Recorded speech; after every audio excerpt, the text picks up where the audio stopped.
humbled to introduce the next speaker for today, Audi Pichappan, and he's going to talk about revealing the dynamics of undergraduate college admissions in the USA. I think now being the admission season, all his insights are going to immensely help the participants.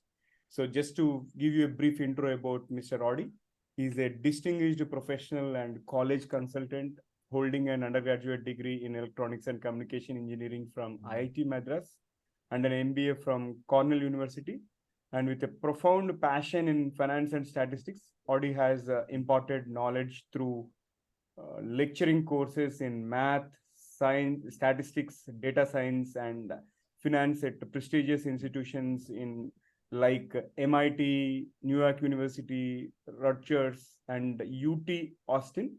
And Audi is also a YouTube content creator of the channel Obvious and Hidden on college admission series. And above all, he has provided invaluable guidance to numerous students in America throughout the college admissions journey.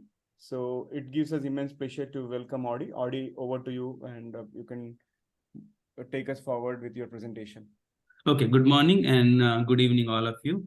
And like I am Odi Pichappan, and I thank JNTU for this platform to introduce myself and this presentation. Thank you all. And to tell about myself, like this is my, I also have this YouTube channel, Obvious and Hidden. And this is what my presentation is very similar to what you have there. And if you miss any information, you can always go back on that and you can always check on it. So this is mainly going to be focusing on the undergraduate and will be very valuable for students who are in high school and for parents as well to know the process, how this process is different in US compared to India and other places.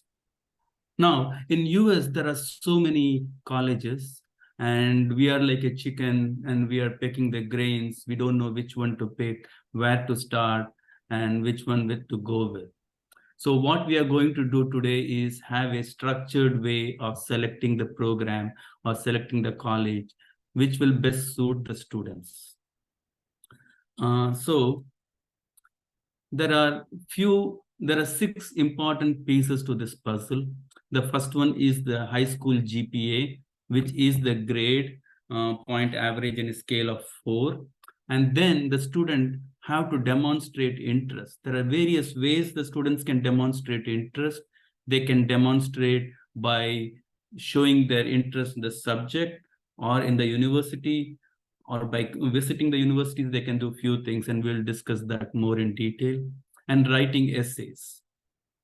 This is a critical part where the student writes essays and expresses his view, how he is different from other students, how he being part of the university is valuable to the university, and where he's coming from and where he wants to go. The extracurricular activity is very important in the US because they are looking for students who are not only good in academics, who are also all-rounders, who are good in sports, who are good in music, who are good in research. It is not just test takers. So this is how they are trying to enforce the practical aspect of it. And the recommendation letter, where we get recommendation letter from the teachers and the places where we have been involved, and the test score like SAT or something they take, and the scores in that. Now, for the students, do we know which subject or industry do we want to get involved for the rest of our life? And do we have our GPA and SAT score? And do we know what is our budget? If we know these answers to these questions, then we can plan better. If you don't know, still it's not late. We can start thinking in these lines. Now, how do we select universities? There are hundreds of websites. These websites give us information. And I would like to share the 2 main websites which I like. One is the US News, and the other one is the Niche. So if you notice, this US News has a particular website where we can rank universities by the subject. On the top right, I have listed universities for medical science. So here we can rank it, and on the top we see Harvard, and then we see Johns Hopkins and a lot more. The good thing is we can drill down into each of these universities and we can see what is the tuition fees, number of students enrolled, what is the score they are expecting for SAT, and what are the selection ratios. We can read more about this. And similarly, on the bottom, I have shown the screenshot of Niche. That's one more company where I have listed universities ranking for engineering. So on the top, we have MIT, and then we have Stanford. So here we can see they have a niche overall rating score like A plus, B plus, those kind of information. And we have the acceptance rate like 4%. And what is the price and SAT range? So are we getting in that range? So if we have a particular interest on a particular university and a subject, we can always go back and check are the range we have is in that. In that case, we can be pretty comfortable. Now, how do we select universities? The way to select is we have to make 3 buckets. We call them reach, target, and safety. So we know the SAT score, our student, or son or daughter, or the student themselves, how much they receive, and these universities SAT score. So what we can do is, if they are in range, we call them target. That is, most probably the student can get that. And then we have 2 more buckets, reach and safety. Some year the competition is very tough. In those years, we have to fall back to safety. We have to fall back to universities whose SAT score is less than what we have, but we can't take a chance. We have to mitigate our risk.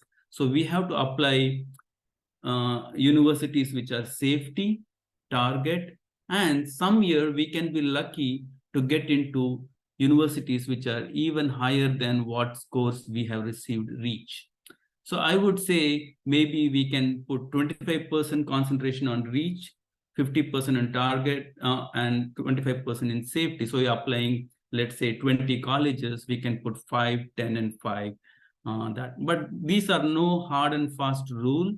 Every student is unique. Every student's needs are different. So they will change, but this is just a ballpark number I am recommending. Now, this is a niche probability distribution, or this which shows how students have received their SAT score and GPA, and they got selected into one particular university, Notre Dame. So if you see this Notre Dame University, these are the students who have been accepted, and mostly they are receiving GPAs close to 3.8, 3.9 above, and the SAT score around, I will say 1400 and above. So that is the range you can get into Notre Dame University. But watch out, there are students with GPA of 3 and SAT score of 1200 also getting in. How is that possible that we have students in that score also getting in? That is because those students have something in value in them, maybe sports, maybe they are participating in American football, or maybe they are into some, they have a great recommendation letter, or maybe they have got a very good essay, or they have done some research which would be valuable to universities. So these universities look outside the box, that having this student, he will later join our football team and add value for university. So it's okay to compromise a little bit on the SAT score.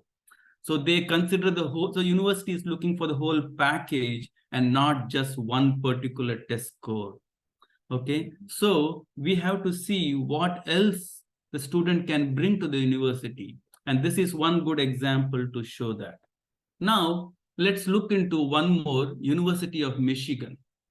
And University of Michigan is a great public school that's run by the Michigan State itself. That being said, what is happening here is we have two selection distribution. On the top right, we see for students who are in-state. That means the students live in Michigan and they are applying to Michigan State, and they have a benefit of paying lower tuition fees. And on the bottom, we have out-of-state students. That means a student might stay or might live in New York or California or Florida, but he may be applying for Michigan State. And you can notice the distribution is a lot different. So the university has two distribution, and they may prefer out of state because their tuition fee for out of state student is more. That being said, you can see how that is reflecting the students who are accepted in out of state, even students with lower GPA, relatively lower, not very much, relatively lower GPA are able to get into Michigan State University. On the other hand, in-state are more challenging. So now the question for you is, are you willing to pay the out-of-state fees to take the advantage of this probability distribution, right? So you can take advantage. So if you have the dollars to pay the extra fees for out-of-state, then this would be a good way to get into University of Michigan. So this is just an example, but all public schools have similar structure, and similarly all other private schools as well. Okay. Now, this is one of the important screen. Here, the student's effort is split in three parts. One is intrinsic, and the second one is extrinsic, and the third one is fortune. Intrinsic is something very obvious, tangible, what we can see. And we have listed the GPA, which is the grade point average, and the SAT test score in that. These two are absolutely necessary, but they are not sufficient by themselves. That being said, what are the other things we need? So we need to focus on the extrinsic effort. In the extrinsic effort, we have the motivational essays. So how a student can write an essay and show their interest in that particular university and in that subject, and where they want to go and how they will add value to university and also to the society. The recommendation letter is very important, and it is not a prerequisite to get a recommendation letter from a well-known figure. We have to get a recommendation letter from a person who knows the student very well, who has interacted with the student for an extended period of time, and who can write about the student. Volunteer service and internship are very important factor. Volunteer service shows the student is a nice person who cares for the society, and internship shows that interest in the subject. So if you're interested in engineering, so you do internship in some engineering firm or a computer shop, or you do into some place where you can learn about engineering aspect of it.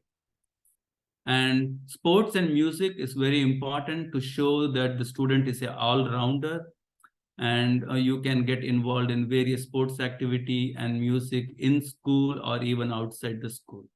And these are more important than the last few, like to show if you are interested in a STEM program, just getting score and saying I'm interested in STEM is one approach, but to add to that, we should take part in various competition. It can be math competition or science competition, where we compete various number of competition and we get awarded on some of them. That would be a great value for us. And once you are done these, let's say you've done various competition and science project, it's time to think of doing paper presentation. It might look very promising or very aggressive to do a paper presentation, but the goal in paper presentation is not to do something groundbreaking. because we cannot expect that from a high school student. But what we are looking for is the passion and interest in a student to do that. And the university will see that the students are very much passionate in this, and tomorrow they will add value to university and they will continue in this path. So more than what it is, whether it's groundbreaking, it's how we express our interest and how we move it further. And the next one is fortune.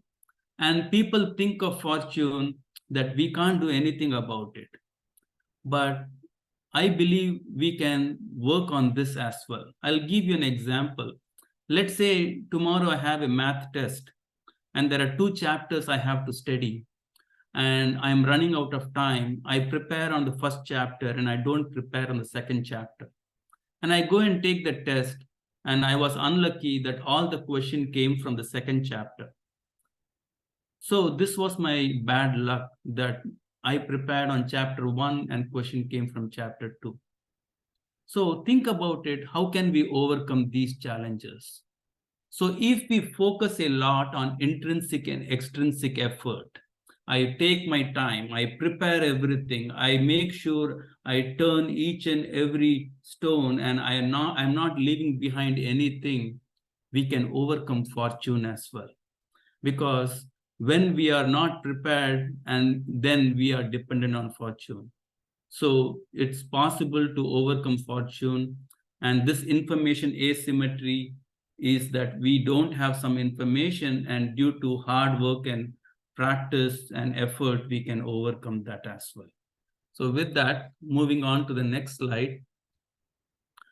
Here we're going to talk about the GPA and the SAT score. So the GPA in most high school, they are calculated based on 3 different types of courses. Honors courses, AP courses, which is called Advanced Placement, and IB, which is International Baccalaureate. Some high schools may not have IB courses, but they may have honors and AP. This honors is offered by the high school itself, and the content of the honors course will depend on school to school. The teacher can modify a little bit. But when it comes to a AP, it's a national program, and it's controlled or it's overseen by the college board, which is the same institution which runs the SAT. And I would say AP courses are little advanced than the honors courses. That being said, if a student is interested in, let's say, STEM program, then he or she can do 1 or 2 courses in physics or math or like chemistry courses, and not a lot more. Because if you're going to load up all AP courses in a particular grade, then life becomes very stressful. So what we would do is just take maybe 2 AP course and remaining honors course. On the other hand, let's say if someone is interested in liberal arts, then they can do 1 or 2 AP course in history or English or whichever subject they think is most suitable for them, right? So that way we can balance our work pressure or the school pressure and take 1 or 2 AP course and more honors course, and by which we can get better grades.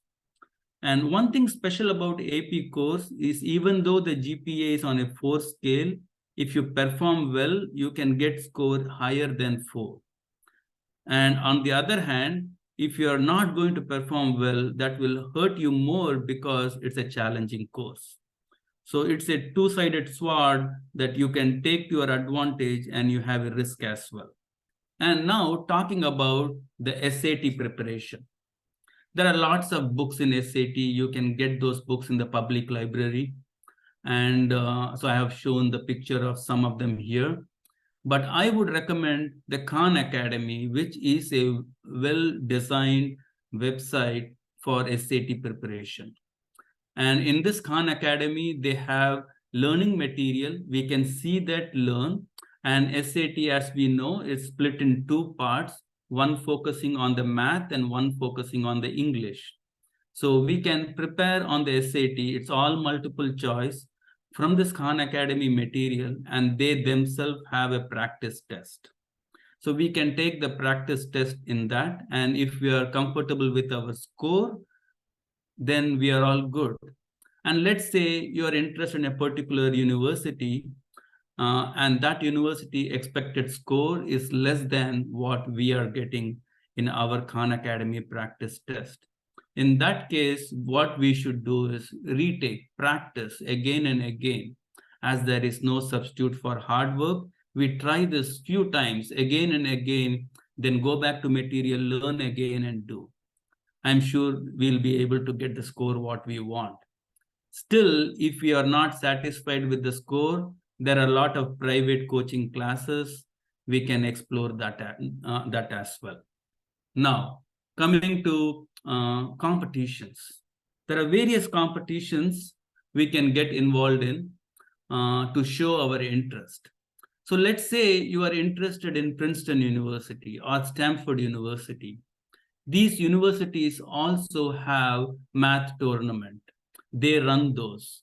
And in those competition, if you are able to secure a prize, certainly that will give you a great advantage if you apply in those universities. And not necessary that if you are applying to John Hopkins, you have a certificate or a prize from Stanford, that is also going to add value. So these certificates are going to show that you are interested in the subject and you are gone an extra mile to take part in this competition and secure prizes, right? So that way, I have listed maybe 10 or 15 various math competition on the screen, but there are a lot more, okay? These are just a sample. Like AMC 10 and 12 is a standard math test conducted by most of the high schools. And then we have this math Olympiad, and then we have Lehigh University, Princeton University. So how do we select which competition to take part in, right? So I would say just go on internet, Google Stanford Math Tournament, see the questions. Are they very challenging? Are they right in your level?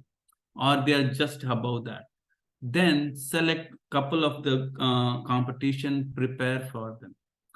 Don't go to competition which are much easier than what your expected level is, because then you are not going extra mile to learn. So I would say whatever is your math level, look for a few steps ahead and compete for those competitions by which you are not only able to secure prizes, but also you are learning in the process. So we want to learn and also be rewarded. So you have to select the competitions. It could be one of these, or even you can Google and see if you live in Atlanta, what are the competition there. If you live in Florida, what are the competition like available in nearby town. You can start that way as well. Now talking about science project. There are various kinds of science project and there are various competitions available. And this Regeneron has 2 science competition which are well known. And if you're lucky enough to get into this competition itself, it's a great achievement. Because to get to this Regeneron competition, we need to take part in some other competition and they need to recommend us. And similarly, we have this first robotic competition and we have Kaggle for folks who are interested in data science. And now in science, there are various types of projects. We have in vivo where we do study in live animals, humans or plant. And I know when we were in pandemic, there were a lot of restrictions in doing projects with this because we are dealing with live humans or animals, and there are challenges in that. So before you take part in any competition, make sure or try to understand the rules and regulation of competition, because we don't want to do all the project work and then learn that we cannot go apply for those competition. Then we have this in vitro project, which is projects done in glass or test tube, Petri plate, and those are also some competition we can try. And this also you have to watch out on the rules and regulations sometime, like especially in pandemic, there were a lot of restriction. My favorite is the computer simulation. and this is the dry lab. And the good thing is, even if there are a lot of restriction in the high school to use laboratory and on their facilities, you can do computer project, you can do data project, data analysis, simulations, all this project right out of your home. And you have to just select your subject and learn about it, read up on different paper articles, and have a simulation, or you can do further analysis on your computer itself. So basically, a lack of laboratory or anything should not be your excuse, because we have few options to study. And you can do computer simulation project in all subjects, whether it's physics, biology, chemistry, or even liberal arts. You can study on all these materials in the online, and you can prepare accordingly. Talking about paper presentation, I'm not talking about publication in IEEE or any great publication, because we are talking about high school students showing their interest. So there are a lot of publications run by universities, graduate students, and there are a lot of publications run specifically for high school students. I have listed 3 here, but you can find a lot more in your town. So Young Scientist Journal is run by Vanderbilt. We have Stanford Intersect, which is run by the undergraduate student in Stanford University. And then we have STEM Fellowship Journal, which is run by Canadian Science Publishing. And there are a lot other publications where we can explore. What I would recommend is study or do a project in one particular line and try to publish in multiple places. By that way, we may be lucky enough to get accepted in 1 or 2. So we don't have to sequentially try one after the other. Just do the research and parallelly try to get in touch with all this publication and say, we are interested in publishing this. And this publication is not just for the science. Even if you are in some other line, whether it's liberal arts, whether it's political science, whether it's law, we can still do publication. So let's say if you're interested in law, you can write article on amnesty, Black Lives Matters. On these kind of things, you can publish in various blogs, journals, articles. And you can also publish books. If you want to show your excellent writing skills, that is a good way to say that I have published a book. And there are a lot of books for at a high school level. We can publish that as well. Now, talking about internship, we can do internship in various places. So if you're interested in law, there are law firms. If you're interested in medicine, in hospital, and engineering and information technology, if you're interested in STEM. So there are various places you can do. So we should be very much thoughtful in doing our internship. So select our interest and accordingly pick your internship, accordingly pick your publication and all those things. That way, when you go for a college interview, you can say, I am interested in computers, and these are the things I have done to show my interest in various computer industry, right? So let's say if someone is interested in computer, then he goes to hospital and then he is writing on amnesty, then the admission committee are not clear what our true interests are. So to show our true interest, we have to line up our interest and show that I have done these things, and they should feel, wow, he is the student we want. Moving on to sports. So I have grouped them in 2 baskets. I call typical sports and niche sports. Most schools have the typical sports: basketball, football, soccer, swimming, tennis. So these we can find at the school and we can compete in that, or we can join the team and we can practice. And taking part in this is good. We are showing school that we are not just focused on academic, we are also in sports. And because of that, we have good health, and I am an all-rounder. So that's one particular aspect of it, where we want to show that I am an all-rounder and I am balancing my academic stress by switching over to sports, and then I do good sports, I have good health, that's helping me to focus on academic, and I'm having good health. So that's the perfect thing for typical sports. Then why are people interested in niche sports? If you notice, ice hockey, rowing, skiing, water polo, wrestling, these sports mostly we may not find in all high school. But these sports are little expensive as well, and maybe we may need to go for private coaching as well. So why would we want to spend extra money to go for these sports? It's because the number of the number of teams are less, and we are able to compete more.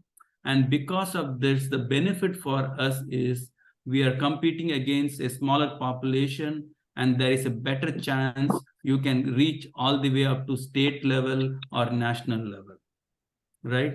So you are able to reach higher, and if you are able to reach higher at the state level and national level, that may be a point of attraction for universities to recruit you into the university, saying that, oh, this student is good in ice hockey in addition to academic, and if we recruit him into our school, he will be part of our ice hockey team and he will add value to our school.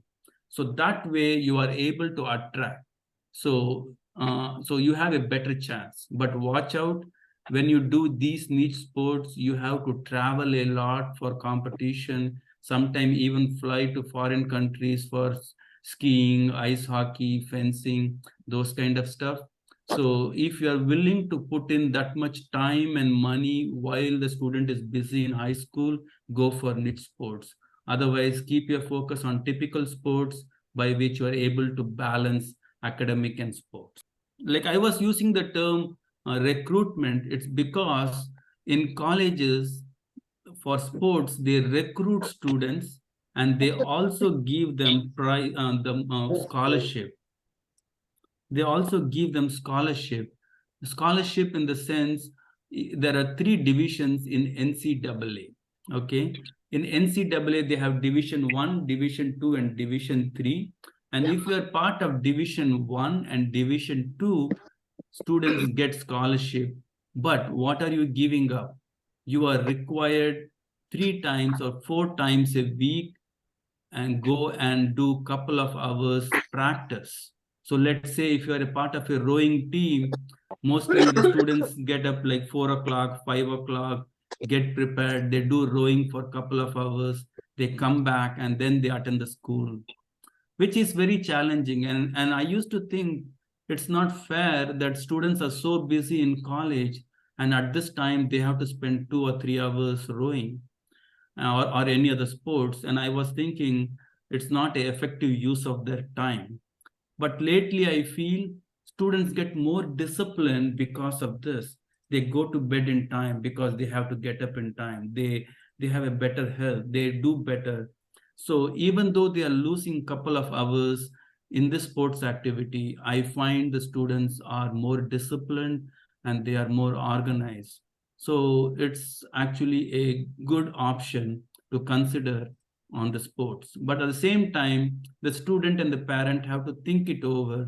Is my child right for the sports? If the child is not very much excited about sports, then focus on academic and all round.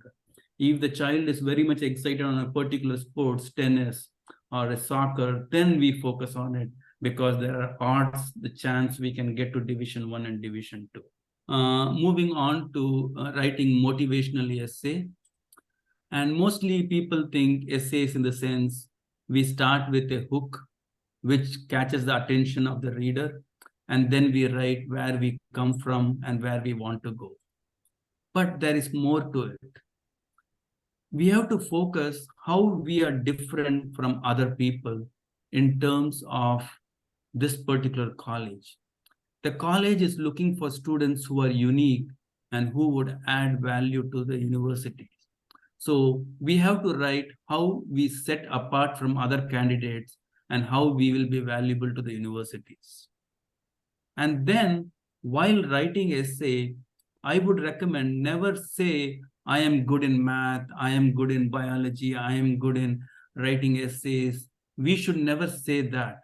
Instead, we should show our passion in a particular subject. So let's say if someone is interested in medical science, they should say, I went to this hospital, I did physician shadowing, I went to this laboratory and I did this. I worked on emergency care.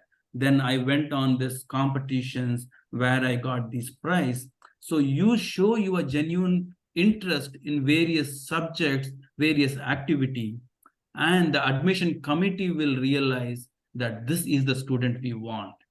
So the homework I would give to student is write an essay without using the word passion and say how you are interested in a particular subject or a university. So we should not use that word, and the reader should conclude or understand that so and so has a passion, right? So that is a kind of a essay we should write where the reader will realize our passion. In terms of recommendation letters, like we can get recommendation letter from our school teachers. In addition to our school teachers, we can get recommendation letter with whom the student has interacted a lot.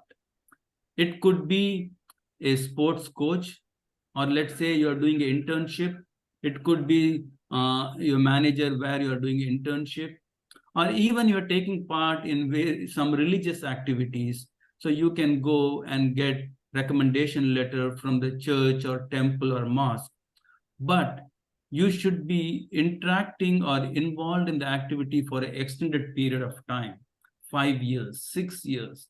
That is when they can write recommendation letters saying that I know so and so student for last 7 years, and he is very cognizant, he is very thorough in his work, he or she is given a task, I'm sure they will complete. So they are able to write that much detail only if they know them for extended period of time.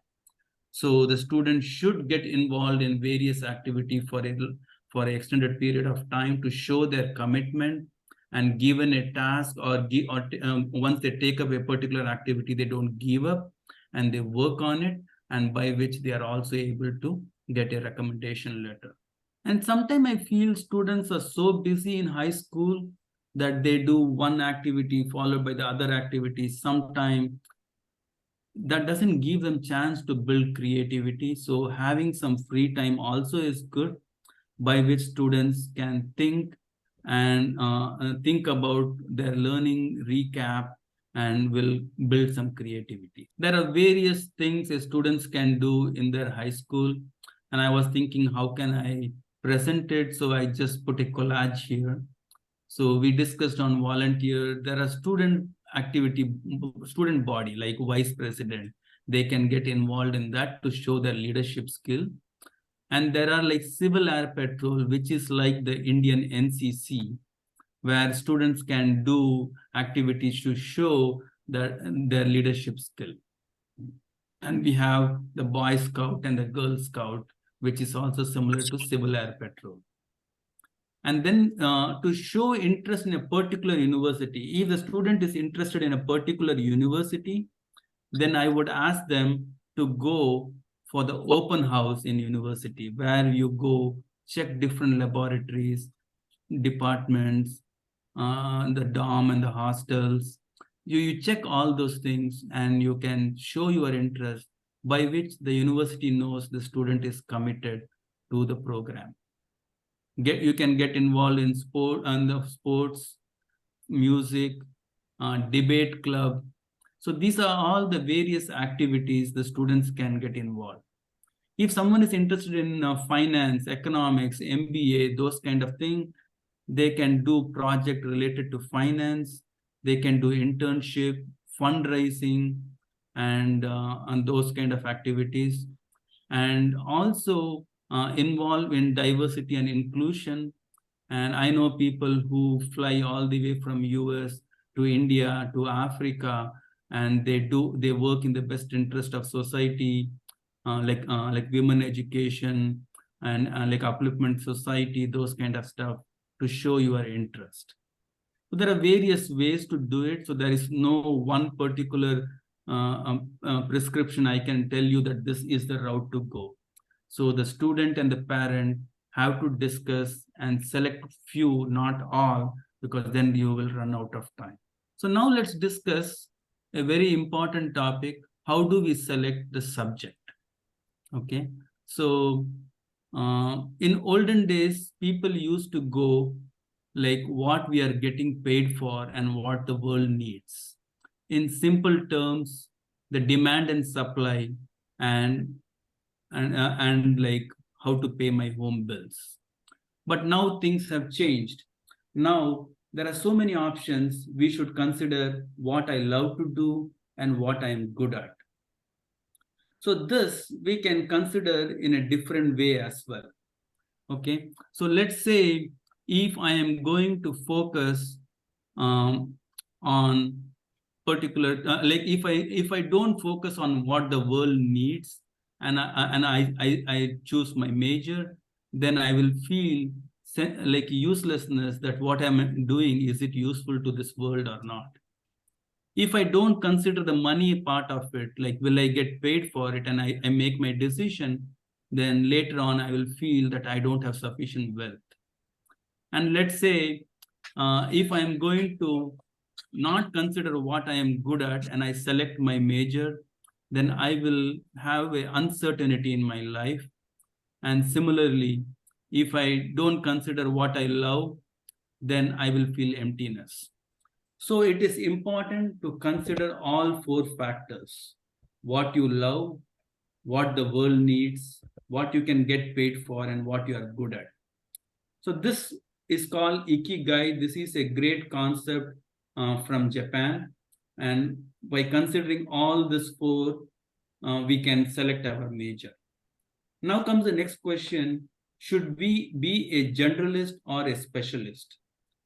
Should I say I want to major on a pediatric neurosurgery? Or should I major in international accounting? I would say these are high school students. We have a long way to go. And first they need to know what this world offers. And then they have to select a major.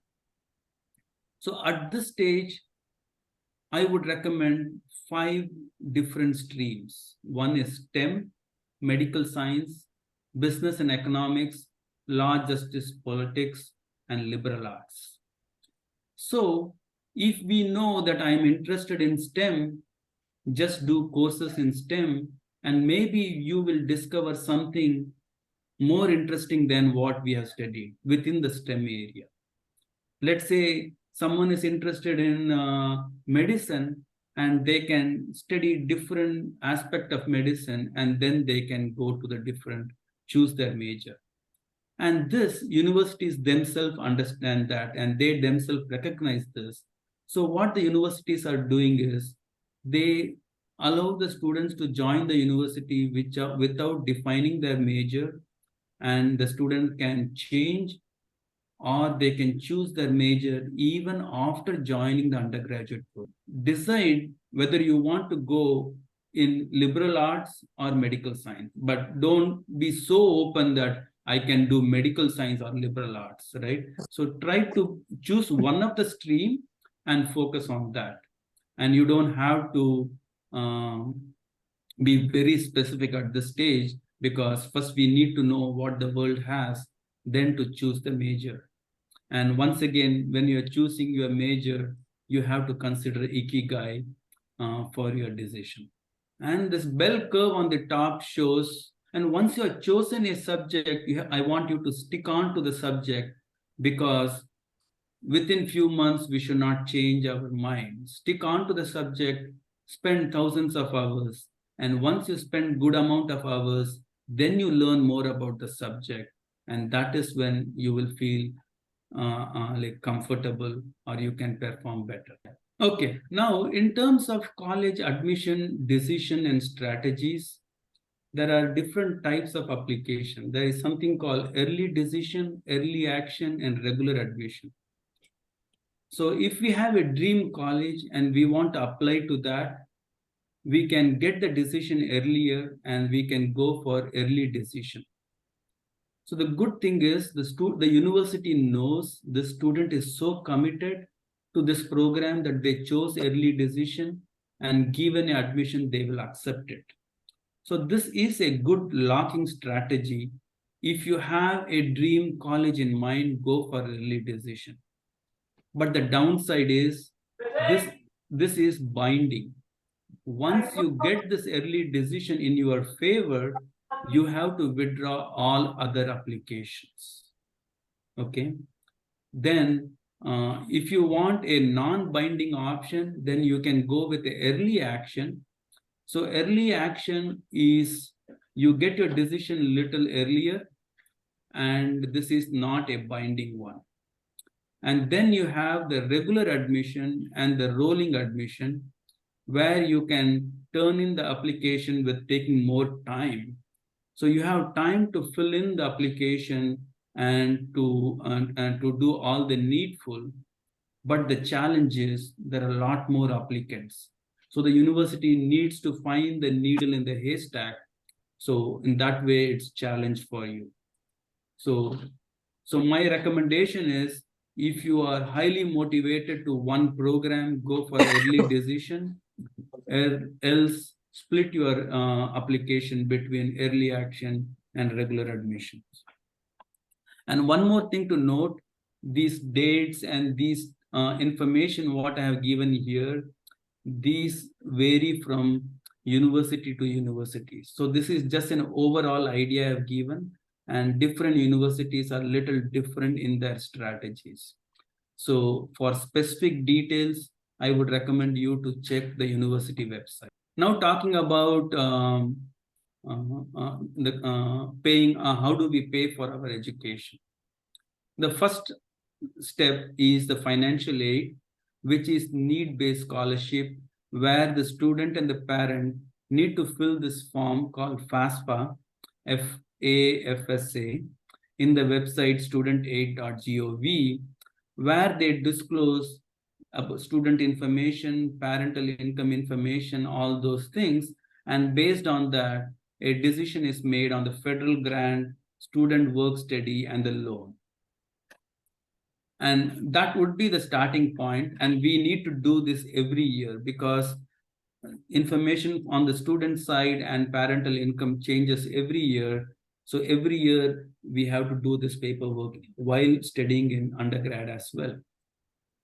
In addition to this, we can try for scholarship based on merit and sports, which we already discussed. And there are different companies or even military, they give scholarship. And they will pay for the education.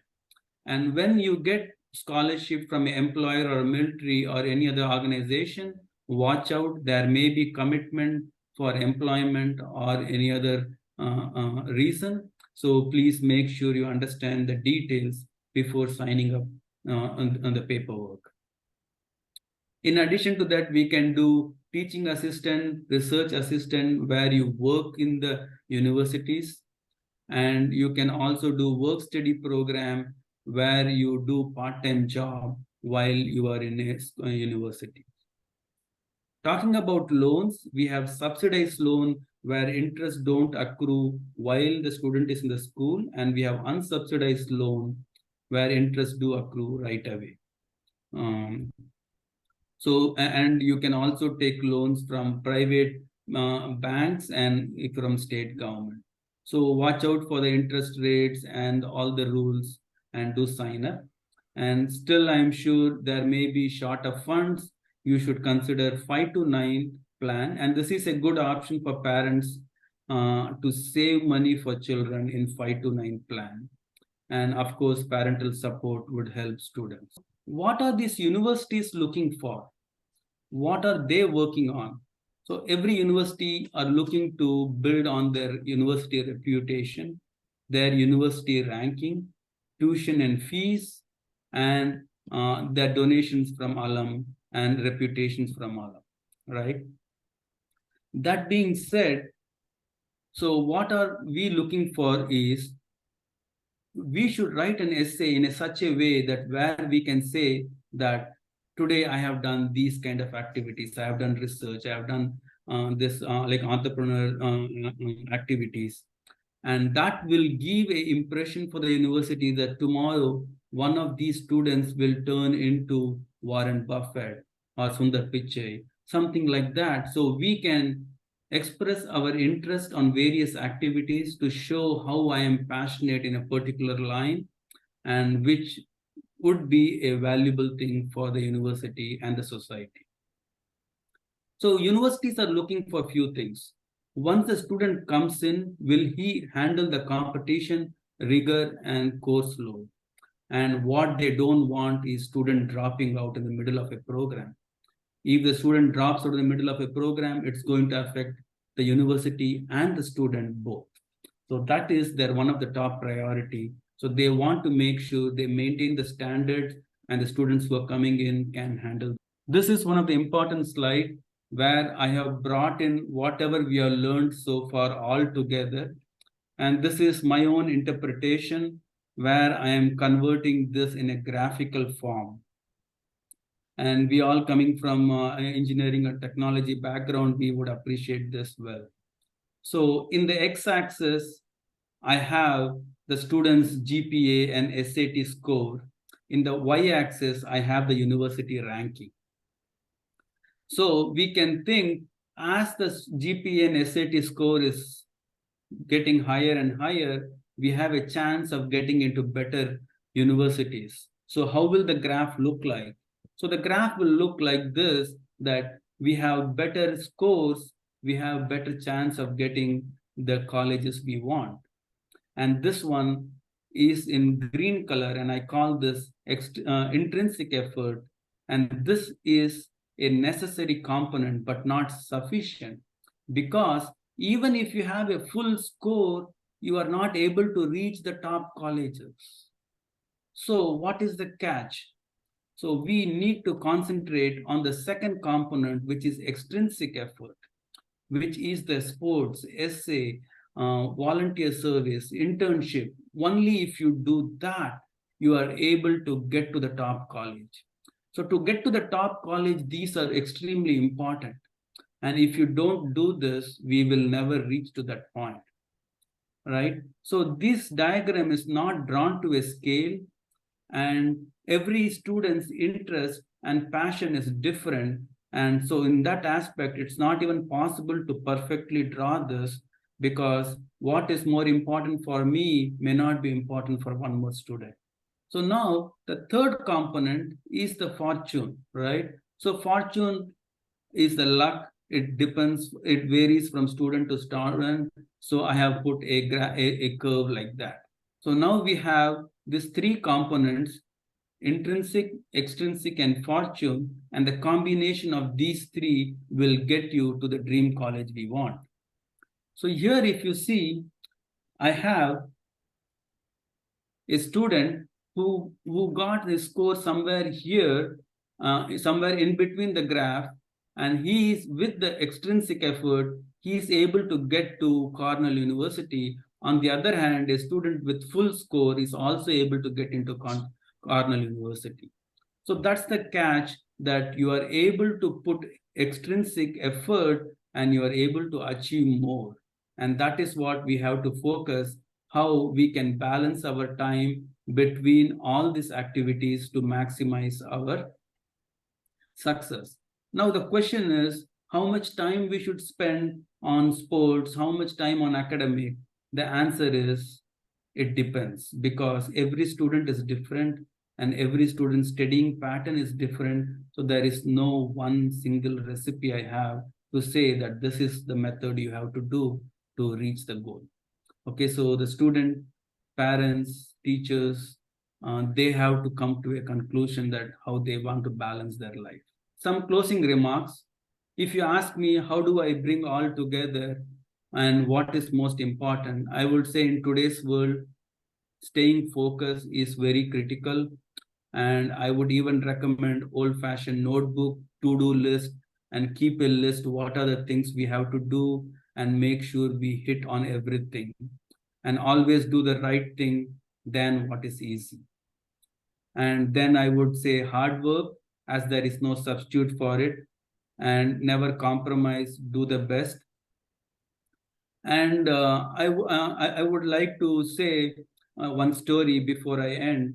In 1961, when JFK was touring NASA, he happened to see a janitor and he walked up to him and said, "What are you doing?" The janitor responded, "Well, Mr. President, I am helping to put a man in the moon."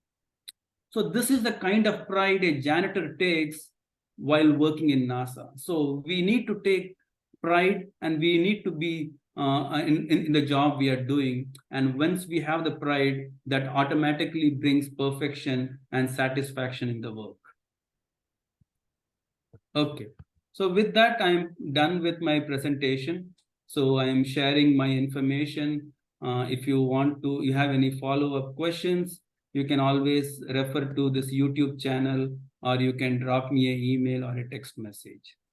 Yeah, definitely, Adi. It's very interesting and the need of the hour. The timing is very apt for this. There's a lot of people showed up. Now let's take the questions from the viewers here. So Shankar Vanga, your daughter is ready to go to college. So do you have any questions? Yeah, that's true. Thank you for giving all the information. This is very useful information. Yeah, my daughter is in junior high school, 11th grade. Yeah, I will look into all this information. This is definitely helpful. Only thing is can you elaborate more on the financing part? And then so I see when they are high school, they plan or decide some major and they will change it later, or they don't they don't listen to parents or they don't listen to other guidances, but no, they go on their own, but they change their mind. So how do they get more clarity information before they go to college? Yes, yes. Yeah, that's a very good question. A side joke, like today I'm talking as if I have all the strategy, but I myself have challenged convincing my children. Okay. So the catch is, like I don't understand the psychology when the children hear from parents, they don't take it. But when someone else says it works out. So as a parent, then what we can do is we can make sure our children get involved in activities where they learn from the right people. We show example. Okay, see this person, how he is successful. He's in engineering or he's in medical, he's in law firm. Show those kind of stuff and take part in and show information like that. I think that is the way we can inspire our children. And also, what I would say is the university gives them an option to change subject. Changing subject is nothing wrong. They are going to learn more things, but the downside is you are losing time as well. So what I recommend is while the student is in high school, if the student wants to decide on major, what as parents we can do is go to county college, do a course in computer, do a course in criminal justice, do a course in medical science. You decide which is the right subject. So we show them the paths and they do courses, couple of courses. They are not expensive, $300, $400, and they learn something. Now, let me give you an example. I asked someone to do a course in medical science. They did that. They came back and they said, that was a horrible suggestion. I decided not to do medicine because you asked me to go to county college and study. I said, bingo, this is the right thing. I'm glad you didn't like it. If you had gone to medical college, pre-med program, you studied like you spent $40,000 and then you said you didn't like it, we wasted time and money. Instead, in just spending a couple of $100 and also you doing a course in county college, within a month, we decided this is not the right course for you. And we eliminated one subject. So sometimes there are different strategies we can adopt. And once again, there is no one right way. We have to get involved and do few things and find out and convince our children. Like I do know that when we were young, things were a lot different. We had limited option. And now we have so many options, and sometimes children get attracted with what their friends are doing. So it's a challenging game. But once again, there is no one recipe. These are the few things I'm recommending. Try these things to convey your ideas. Yeah. So Thank you. Audrey, there is one question from on the chat from Madhuri Damara. She's asking for the students who are in India, whether they take SAT and what is the process for the students coming from India to US. Yes, yeah. So today I have focused mainly on the the undergraduate program, which is the BS program or even BA. So for whether you are applying from India or US, the same thing. So you have the same test and the same process, but you may not have the similar structure. So you have to show their interest by doing the sports or doing the extra activity or competitions which are local in India and show that. And so coming from India, like I would say, the process is same. Only the financial aspect is little different because they'll be considered out of state. It may be expensive. So yeah, so that's the only thing I would say. Watch out. And the remaining process is same, and the infrastructure is challenging.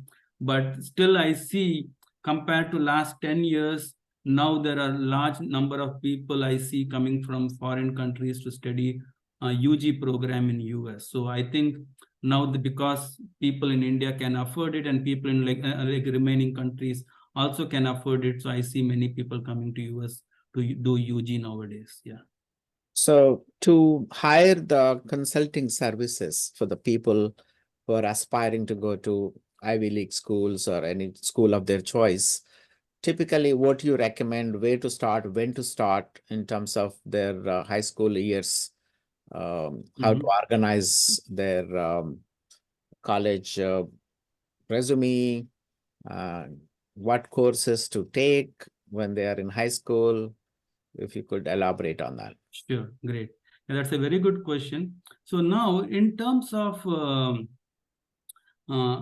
consulting services for college, sometime I would say students need to take part even in middle school, because not that middle school you need to spend a lot of hours, but some parents need to know which sports to focus on, which academic interest do we have. Do we want to do more on engineering side, medical side, or liberal arts? We have to decide that. So we need to have a mindset. Sometimes people do like 5 different sports and then they realize, oh, I should not have done, I should have focused on 2 sports. Or they do some sports or activities which may not be valuable in the college. So if you want to do things which is valuable to the college, it's better to start thinking in those direction in middle school. So let's say you want to build interest in math. So it's better to build interest in math when the kid is in 7th grade, 8th grade, than doing in 9th or 10th. So we are losing time. So get started earlier. But once you are in high school, you have to be very specific. Now we start thinking in terms of essays, thinking in terms of volunteer service. Those specific things we can do in high school. But when you're in middle school, you want a sense of direction. So for that, we need little time. Or even you can take help from consulting companies, or even read up on book. These kind of presentations also helps. Yeah. I have one question actually. Since, as you mentioned, that we didn't have much choice earlier when we were growing up. Very narrow paths, few limited, professional courses. So we were focused on it. But today it's a lot more. But since those parents, like me or whoever it is, for example, we sometimes we had some other interest, but we were told to do this interest. We did that. But now, since we went through that time, when my kids are growing up, we say, okay, you know what, whatever you like it, do it. First, we start telling them. For first 7, 6, 7, 8, 10 years, we will be telling them, and they develop some of their own interest. Yeah. And when it comes to the high school level, but we expect them to be a doctor or engineer or whatever we want. So there is a confusion between the actual parents' expectations parents guiding and parents, the students listening, and also a lot of influence by the peers, Yes. students, and the guidance counselors, and there are a lot of them influence them. So that's the reason actually somebody was saying that they don't listen us. Yes, because they are going through a lot of confusion. Yes, yes. Yeah, I totally agree with you. So what we can do is, this is the screenshot I'm sharing. I would like the students to look at it. So when we talk to students, we have to show that I am coming to you after doing my homework. That way we can try to get students' attention. Because nowadays kids have very low attention span on us. So we want to show that I have done the homework. So we should ask, okay, do you love this subject? Don't pick this subject because your friend John does it or because your friend Mary does it. Do you love this subject? Thus, the world has a good demand on that. And after you do this, will you get sufficient money to support yourself, your family for rest of your life? And are you good at it? So let's say someone is good in math and he picks medical science because he'll get paid, it's not going to help him. So we consider in various aspects and say, did you consider each of this? And now is not the time to go drill down and say, I want to study nuclear physics today. It's too early to talk, because you focus on STEM or medical, you choose your subject. Later, you can decide which specialization you want to go on. So that way, we can convince the kid, look into all these things and show examples of people who are successful. I understand this is very challenging because they see something in the internet or they talk to their friends and they come with conclusion. And as a parent, what I would say is, this is where we have to work when the kid is in middle school. Okay, when there is better interaction, you convince the kid, okay, like doing this is more successful. I'm not saying we need to force the child. We show them that these are the kids who are like, who did this, they are successful.